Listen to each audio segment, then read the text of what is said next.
તરસ્યું ગામ ગુજરાતની જીવાદોરી કહેવાતી નર્મદા નદીના પાણી સરકારે કચ્છ અને કાઠિયાવાડ સુધી તો પહોંચાડ્યા છે। અંતરિયાળ વિસ્તારમાં પાણી પહોંચાડ્યું અને લોકોની તરસ છીપાવી તે સારી વાત છે, પરંતુ આપણા જે નદી કાંઠે આવેલા ગામ છે, જે નર્મદા નદીથી એકદમ બિલકુલ નજીક છે, તેની સાથે સરકારે અન્યાય કર્યો હોય એમ કહીએ તો ખોટું નથી। જ્યાંથી માં નર્મદાનો ગુજરાતમાં પ્રવેશ થાય છે તે ગામ જ તરસ્યું છે। નદી કાંઠે માં નર્મદા ખળખળ વહે છે, પરંતુ ગામમાં ક્યાંય પાણી આવતું નથી। ગામની મહિલાઓએ એક બેડા પાણી માટે પદયાત્રા કરવી પડે છે। ત્યારે જુઓ નદી કાંઠે વસેલા પણ તરસ્યા ગામનો આ ખાસ અહેવાલ।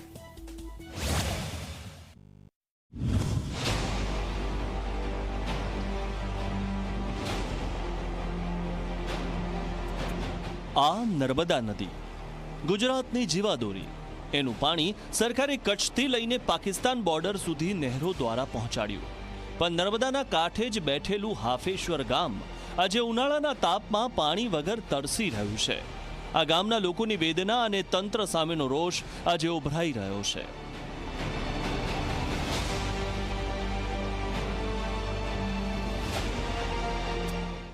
જે યુવતી છે તો યુવતીનું લગ્ન હોય, પરંતુ જે પરિવારજનો છે તે ચિંતિત છે, કારણ કે જે હાફેશ્વર ગામમાંથી પસાર થતી નર્મદા નદી છે, પરંતુ અહીંના લોકોને પીવાના પાણીની તેમજ સિંચાઈના પાણીની તકલીફ છે। ગુજરાત, મહારાષ્ટ્ર અને મધ્યપ્રદેશની સરહદે વસેલું હાફેશ્વર ગામ, નર્મદા નદીના તટ પર આવેલું આ ગામ 7,000 આદિવાસી લોકોનું ઘર છે, પરંતુ ઉનાળાની આગમાં એક ટીપું પાણી માટે અહીંના લોકો ડુંગરો ચઢીને માઇલો ચાલે છે। નર્મદા બાજુમાં વહે છે, પણ આ ગામની તરસ छिपाવવામાં તંત્ર નિષ્ફળ રહ્યું છે। કતડેથી પાણી લાવવાનો, બેડા બેડા પાણી લાવવાનું, તે માથું દુખે, પગ દુખે, બધું દુખે, તે સાહેબ પાણી આલે ને અમારું જીરીક ઠીક રહે, તે અહીંયા પાણી નહીં આલે ને તે અમારું શું કરીને ઠીક રહેવા। નર્મદા તે નજીક જ દેખાય, નર્મદા તે દૂર છે, તે આમાં માથે પાણી લાવવાના। નલ સે જલ યોજનાના મોટા મોટા દાવા થયા, પરંતુ તે સાચા અર્થમાં દાવા જ સાબિત થયા। હાફેશ્વરમાં નળ તો લાગ્યા, પણ પાણી નથી। ગામ લોકોનો આક્ષેપ છે કે આ યોજના તંત્રના કાગળોમાં જ દટાઈ ગઈ। ઉનાળાની આગમાં ગામની તરસ વધુ દાઝી રહી છે।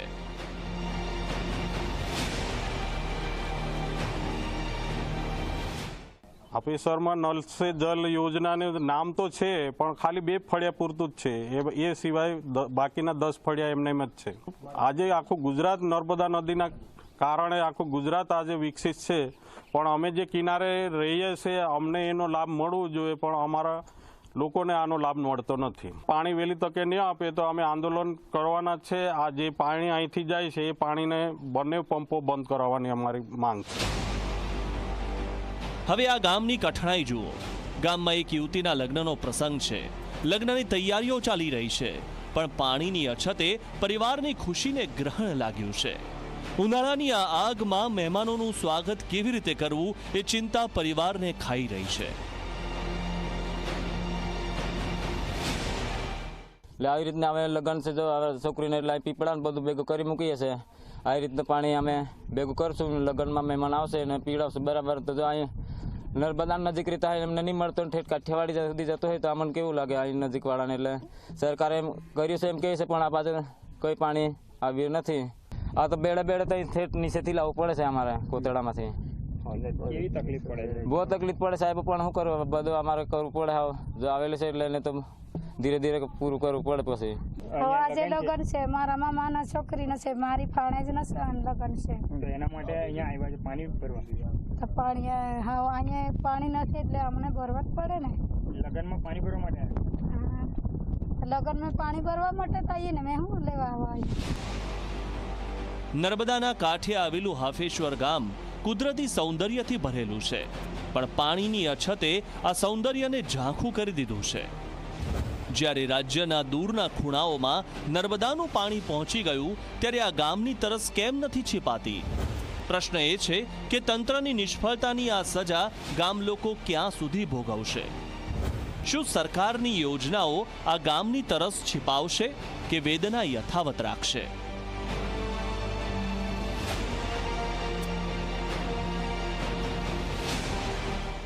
અમારા આંખની સામે પાણી હોય અને અમને પાણી ના મળતું હોય અને હજારો કિલોમીટર પહોંચી જતું હોય તો અમારા લોકોને નજરઅંદાજ કરવામાં આવે છે એવું અમારું માનવું છે. જો અમને પાણી ના મળે તો અમારા ભાઈઓને બીજાને પાણી મળતું ખૂબ સારી વાત છે, પણ અમને અમારા ઘરમાં ના પાણી મળે તો અમે રોકવાનો પણ પ્રયત્ન કરીશું. અમારા અન્યાય થાય એટલા માટે કરીશું. એમનો અમારો ઈરાદો એવો નથી કે અમે એમને પાણી રોકીએ, એવો અમારો ઈરાદો નથી, પણ અમારે સાથે ખોટું થયું છે એટલા માટે અમને આગળની રણનીતિ કરીશું.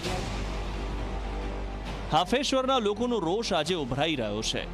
નર્મદાના પાણી પર હક હોવા છતાં આ ગામ ઉનાળાની આગમાં દાઝી રહ્યું છે. હકીમ ઘડિયાળી, ઝી મીડિયા, છોટાઉદેપુર.